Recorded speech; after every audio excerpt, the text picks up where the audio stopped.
Graça e paz, igreja.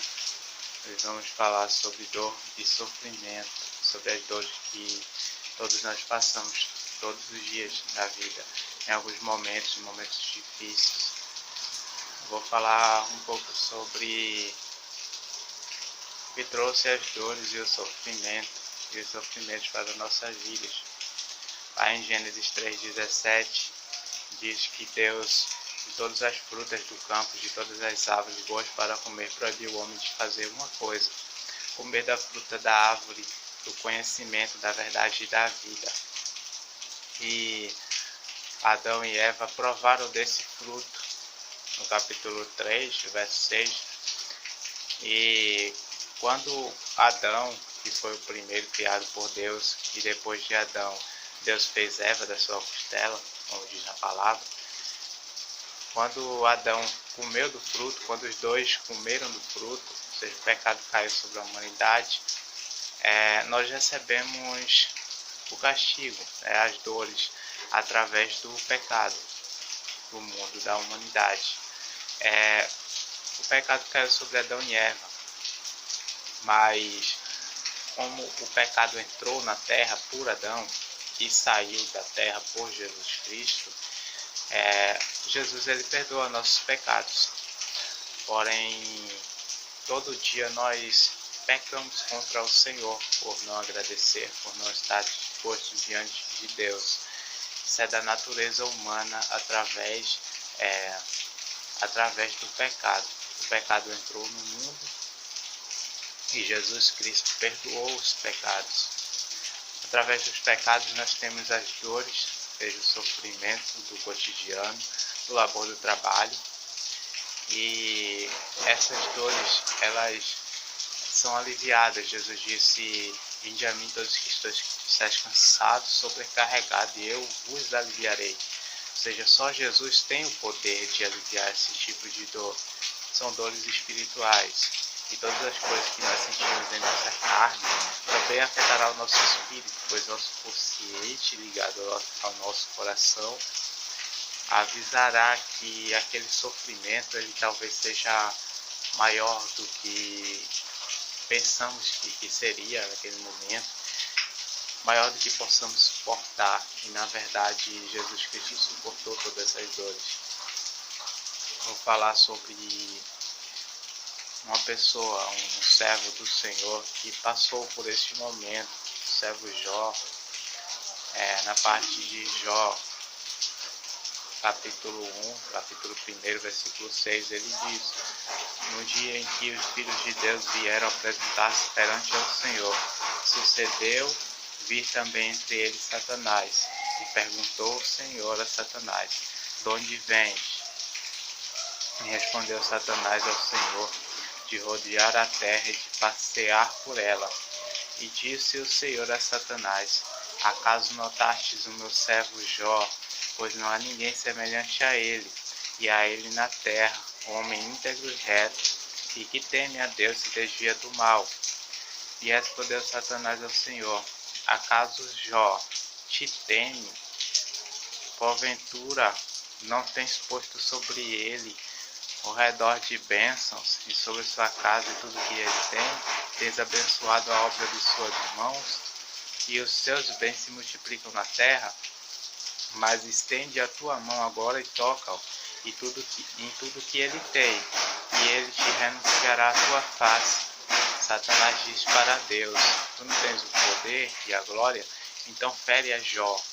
Aí Deus responde: disse o Senhor a Satanás: eis que tudo que ele tem está a teu dispor, somente contra ele não estendas a tua mão.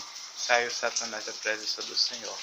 E acontece, todos nós sabemos, Jó passa por muitas tribulações, todos os seus bens são tomados. Novamente no capítulo 2, Satanás volta para o Senhor para tentar contra a vida de Jó.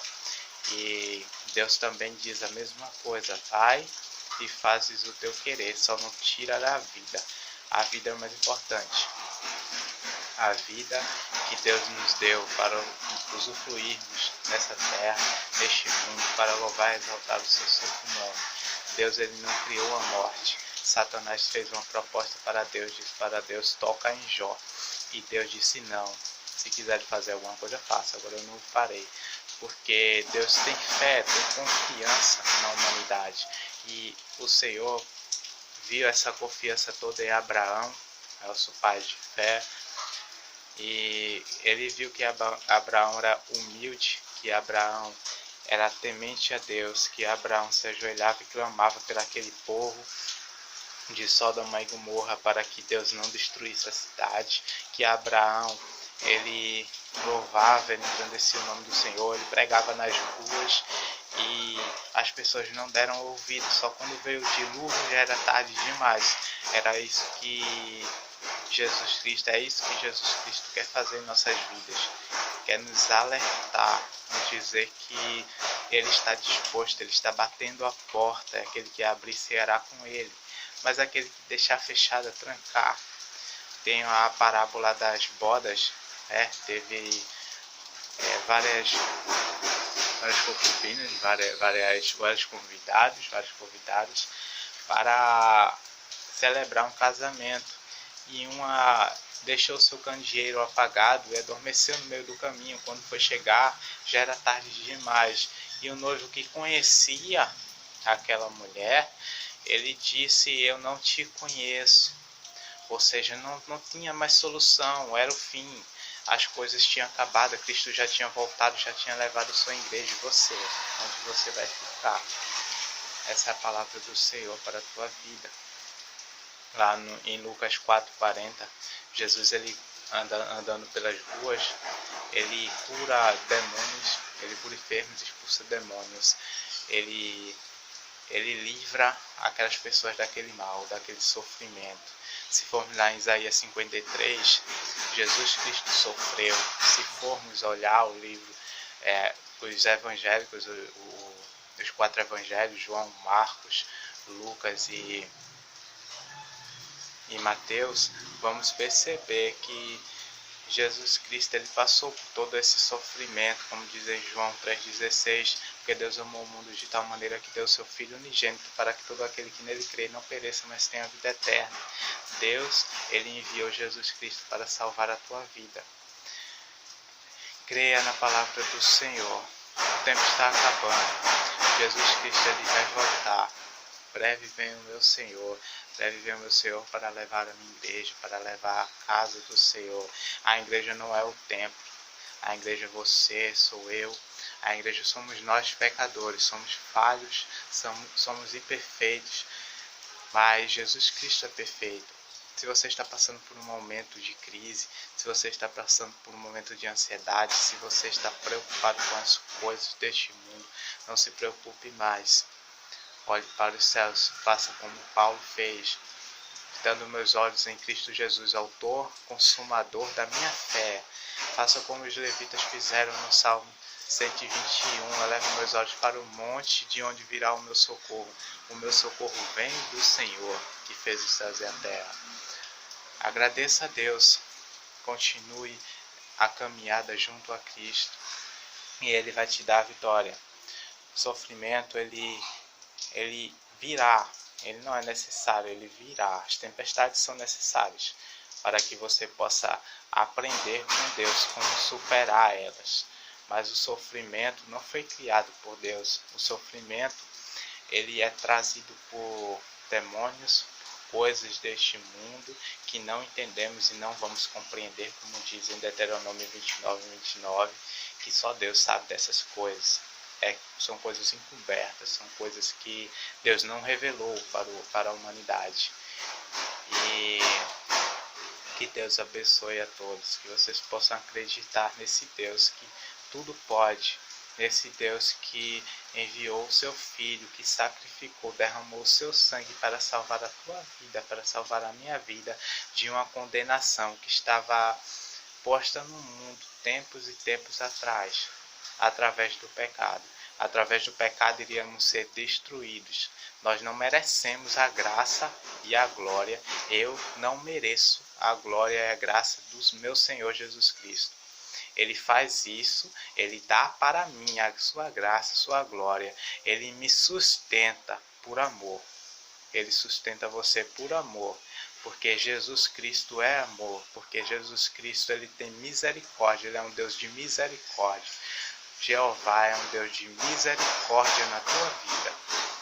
Ele não é um Deus de guerra, não é um Deus de destruição, ele é um Deus da criação, ele é o Criador de todas as coisas. Então, sempre que você vê algo dando errado, pode ter certeza que Jesus Cristo está agindo e operando, mas para o bem daqueles que amam, daqueles que operam, daqueles que trabalham para o Senhor. Faça a obra do Senhor, aceite o seu chamado, seja confortado com a graça de Cristo, sabendo que tudo que você pedir a Deus, Ele lhe dará, se for do seu coração. Deus abençoe e que a graça e a misericórdia do nosso Senhor Jesus esteja contigo, esteja com a tua igreja, esteja com a tua casa. Que a vontade do Senhor esteja diante da tua vida, pois foi o Senhor que tomou nossas dores, foi Ele que tomou as nossas tribulações, o pecado que devia trazer a paz para a humanidade, caiu sobre Ele, sobre as suas pisaduras. Todos nós, toda a nossa família, toda a nossa casa fomos sarados. Então que Deus abençoe a todos.